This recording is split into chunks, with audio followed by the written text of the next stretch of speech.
everybody, nice to see you. Today's chapter is called Capture. And can you see? Got all the helicopters here. There's lots of pictures in this chapter. I think it's going to be an exciting one. The BFG had made thousands of journeys to and from Giant Country over the years, but he had never in his life made one quite like this, with 9 huge helicopters roaring along just over his head. He had never before travelled in broad daylight either. He hadn't dared to. But this was different. Now he was doing it for the Queen of England herself, and he was frightened of nobody. As he galloped across the British Isles with the helicopters thundering above him, people stood and gaped and wondered what on earth was going on. They had never seen the likes of it before, and they never would again. Every now and then, the pilots of the helicopter would catch a glimpse of a small girl wearing glasses, crouching in the giant's right ear and waving to them. They always waved back. The pilots marvelled at the giant's speed and the way he leaped across wide rivers and over huge houses. But they hadn't seen anything yet. "Be careful to hang on tight," the BFG said. "We is going fast as a fizzle crump." The BFG changed into his famous top gear, and all at once he began to fly forward as though there were springs in his legs and rockets in his toes. He went skimming over the earth like some magical hop, skip and jumper, with his feet hardly ever touching the ground. As usual, Sophie had to crouch low in the crevice of his ear to save herself from being swept clean away. The 9 pilots in their helicopters suddenly realised they were being left behind. The giant was streaking ahead. They opened their throttles to full speed, and even then they were only just able to keep up. In the leading machine, the head of the Air Force was sitting beside the pilot. He had a world atlas on his knees, and he kept staring first at the atlas, then at the ground below, trying to figure out where they were going. Frantically, he turned the pages of the atlas. "Where the devil are we going?" he cried. "I haven't the foggiest idea," the pilot answered. The Queen's orders were to follow the giant, and that's exactly what I'm doing. The pilot was a young Air Force officer with a bushy moustache. He was very proud of his moustache. He was also quite fearless, and he loved adventure. He thought this was a super adventure. "Oh, it's fun going to new places," he said. "New places?" shouted the head of the Air Force. "What the blazes do you mean, new places?" "Well, this place we're flying over now isn't in the atlas, is it?" the pilot said, grinning. "You're darn right it isn't in the atlas," cried the head of the Air Force. "We've flown clear off the last page." "I expect that old giant knows where he's going," the young pilot said.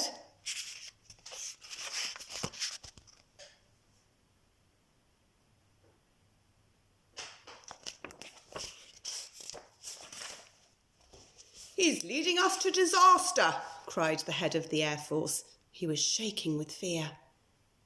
In the seat behind him sat the head of the army, who was even more terrified. "You don't mean to tell me we've gone right out of the atlas?" he cried, leaning forward to look. "That's exactly what I am telling you," cried the Air Force man. "Look for yourself.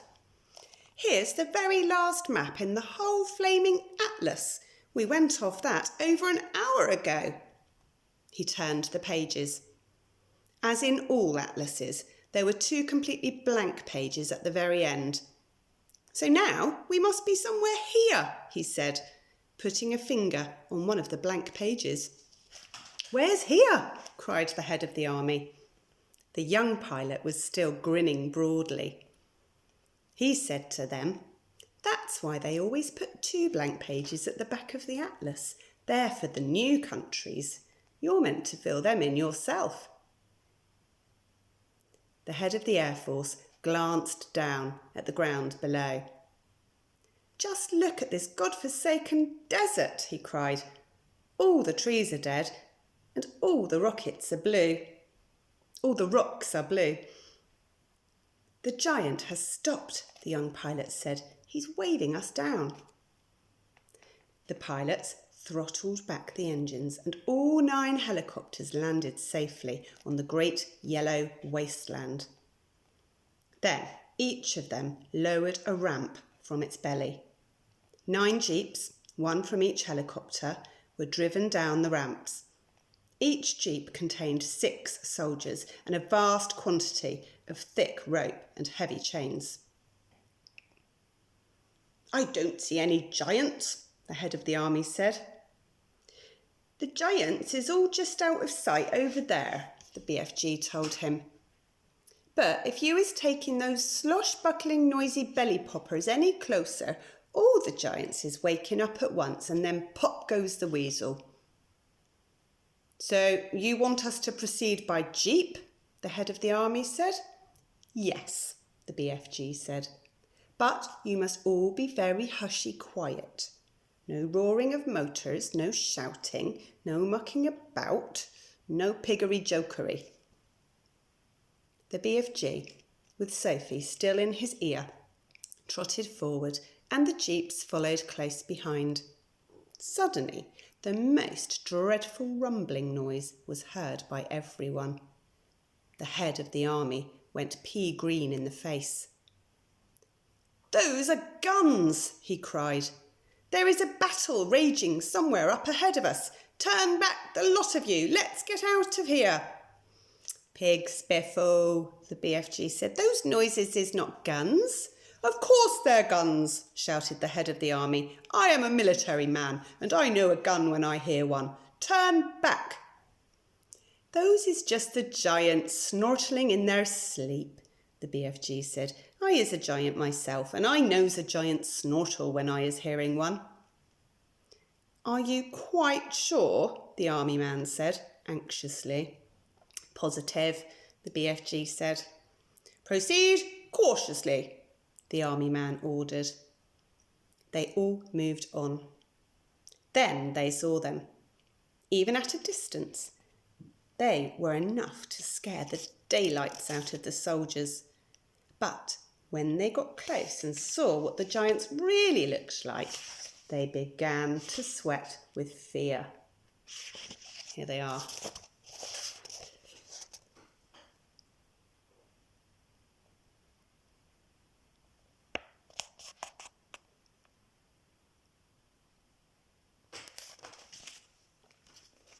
Nine fearsome, ugly, half-naked, 50 feet long brutes lay sprawled over the ground in various grotesque attitudes of sleep, and the sound of their snoring was indeed like gunfire in a battle. The BFG raised a hand.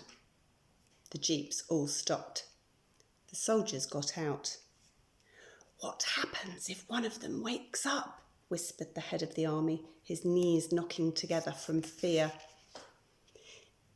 If any of them is waking up, he will gobble you down before you can say knack jife, the BFG answered, grinning hugely. Me is the only one what won't be gobbled up because giants has never eaten giants. Me and Sophie is the only safe ones because I is hiding her if that happens. The head of the army took several paces to the rear. So did the head of the Air Force. They climbed rather quickly back into their jeep, ready to make a fast getaway if necessary. Go forward, men, the head of the army said. Go forward and do your duty bravely. The soldiers crept forward with their ropes and chains. All of them were trembling mightily. None dared speak a word. The BFG, with Sophie now sitting on the palm of his hand, stood nearby watching the operation. To give the soldiers their due, they were extremely courageous. There were 6 well-trained, efficient men working on each giant, and within 10 minutes, 8 out of the 9 giants had been trussed up like chickens and were still snoring contentedly. The 9th, who happened to be the flesh lump eater, was causing trouble for the soldiers because he was lying with his right arm tucked underneath his enormous body. It was impossible to tie his wrists and arms together without first getting that arm out from underneath him. Very, very cautiously, the 6 soldiers who were working on the flesh lump eater began to pull at the huge arm, trying to release it. The flesh lump eater opened his tiny, piggy black eyes. "Which of you foul pesters is wiggling my arm?" he bellowed. "Is that you, you rotsome man-hugger?" Suddenly he saw the soldiers. In a flash, he was sitting up. He looked around him. He saw more soldiers. With a roar, he leaped to his feet. The soldiers, petrified with fear, froze where they were. They had no weapons with them. The head of the army put his jeep into reverse. "Human beings!" the flesh lump eater yelled. "What is all you flush-bunking, rotsome, half-baked beans doing in our country?" He made a grab at a soldier and swept him up in his hand. "I is having early suppers today," he shouted, holding the poor squirming soldier at arm's length and roaring with laughter. Sophie, standing on the palm of the BFG's hand, was watching, horror-struck. "Do something," she cried. "Quick, before he eats him." "Put that human being down," the BFG shouted. The flesh lump eater turned and stared at the BFG. "What is you doing here with all these groggy twiglets?" he bellowed. "You is making me very suspicious." The BFG made a rush at the flesh lump eater, but the colossal 54-foot-high giant simply knocked him over with a flick of his free arm. At the same time, Sophie fell off the BFG's palm onto the ground. Her mind was racing. She must do something. She must. She remembered the sapphire brooch the Queen had pinned onto her chest. Quickly, she undid it. "I is guzzling you nice and slow," the flesh lump eater was saying to the soldier in his hand. "Then I is guzzling 10 or 20 more of you midgy little maggots down there. You is not getting away from me because I is galloping 50 times faster than you." Sophie ran up behind the flesh lump eater. She was holding the brooch between her fingers. When she was right up close to the great naked hairy legs, she rammed the 3-inch-long pin of the brooch as hard as she could into the flesh lump eater's right ankle. It went deep into the flesh and stayed there.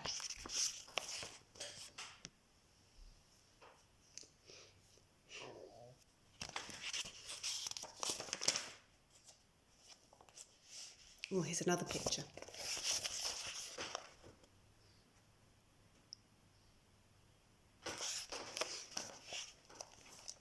The giant gave a roar of pain and jumped high in the air. He dropped the soldier and made a grab for his ankle. The BFG, knowing what a coward the flesh lump eater was, saw his chance. "You is bitten by a snake," he shouted. "I seed it biting you. It was a frightsome poisonous viper. It was a dreadly dangerous windscreen viper. "Save our souls!"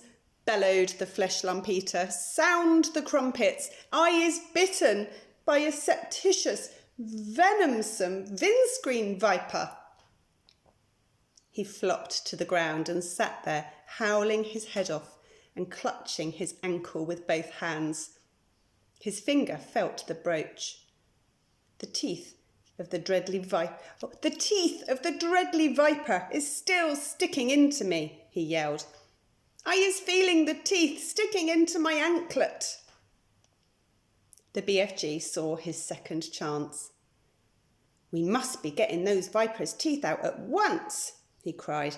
"Otherwise you is deader than duck soup. I is helping you." The BFG knelt down beside the flesh lump eater.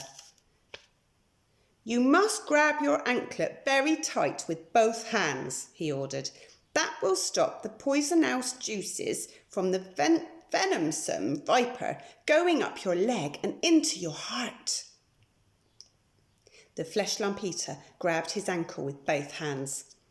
"Now close your eyes and grit all your teeth and look up to heaven and say your prayers while I is taking out the teeth of the venomsome viper," the BFG said. The terrified flesh lump eater did exactly as he was told. The BFG signalled for some rope. A soldier rushed it over to him. With both the flesh lump eater's hands gripping his ankle, it was a simple matter for the BFG to tie the ankles and hands together with a tight knot. "I is pulling out the frightsome viper's teeth," the BFG said as he pulled the knot tight. "Do it quickly," shouted the flesh lump eater, "before I is poisoned to death." "There we is," said the BFG, standing up. "You can look now." When the flesh lump eater saw that he was trussed up like a turkey, he gave a yell so loud that the heavens trembled. He rolled and he wriggled, he fought and he figgled, he squirmed and he squiggled, but there was not a thing he could do. "Well done you," Sophie cried. "Well done you," said the BFG, smiling down at the little girl. "You is saving all of our lives." "Will you please get that brooch back for me?" Sophie said. "It belongs to the Queen." The BFG pulled the beautiful brooch out of the flesh lump eater's ankle. The flesh lump eater howled.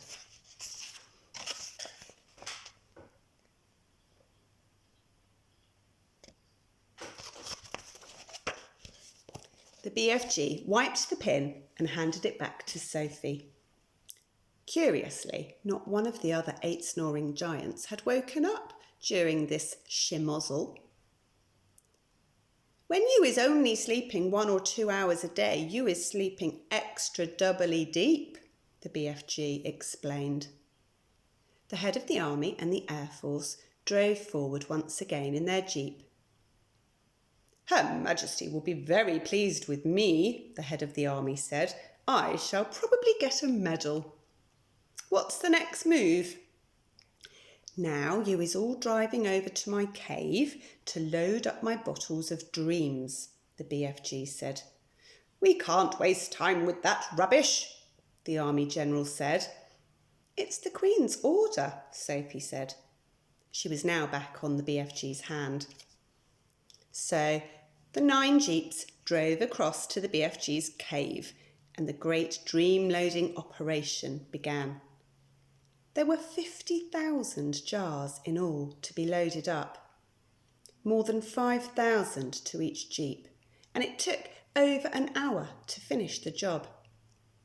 While the soldiers were loading the dreams, the BFG and Sophie disappeared over the mountains on a mysterious errand. When they came back, the BFG had a sack the size of a small house slung over his shoulder. "What's that you've got in there?" the head of the army demanded to know. "Curiosity is killing the rat," the BFG said, and he turned away from the silly man. When he was sure that he had all his precious dreams loaded onto the jeeps, the BFG said, "Now we is driving back to the belly poppers and picking up the frightsome giants." The jeeps drove back to the helicopters. The 50,000 dreams were carried carefully, jar by jar, onto the helicopters. The soldiers climbed back on board, but the BFG and Sophie stayed on the ground. Then they all returned to where the 9 giants were lying. It was a fine sight to see them, these great air machines hovering over the trussed-up giants. It was an even finer sight to see the giants being woken up by the terrific thundering of the engines overhead. And the finest sight of all was to observe those 9 hideous brutes squirming and twisting about on the ground like a mass of mighty snakes as they tried to free themselves from the ropes and chains. "I is flush-bunkled," roared the flesh-lump eater. "I is split-wiggled," yelled the child chewer. "I is swog-swalloped," bellowed the bone cruncher. "I is goose-gruggled," howled the man-hugger. "I is guns-all-swiped," shouted the meat-dripper. "I is flunk-gungled," screamed the maid-masher. "I is slob-groggled," squawked the gizzard-gulper.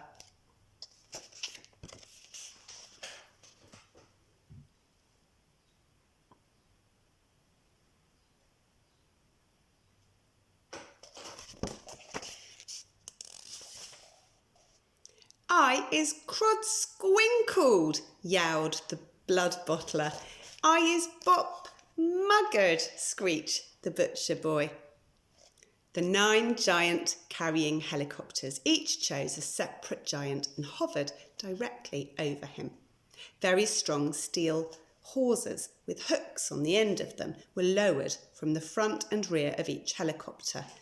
The BFG quickly secured the hooks onto the giant's chains, one hook near the legs and the other near the arms. Then, very slowly, the giants were winched up into the air, parallel with the ground. The giants roared and bellowed, but there was nothing they could do. The BFG, with Sophie once more resting comfortably in his ear, set off at a gallop for England. The helicopters all banked around and followed after him. It was an amazing spectacle, those 9 helicopters winging through the sky, each with a trussed-up 50-foot-long giant slung underneath it. The giants themselves must have found it an interesting experience. They never stopped bellowing, but their howls were drowned by the noise of the engines. When it began to get dark, the helicopters switched on powerful searchlights and trained them onto the galloping giant so as to keep him in sight. They flew through the night and arrived in England just as dawn was breaking. And that's it for today.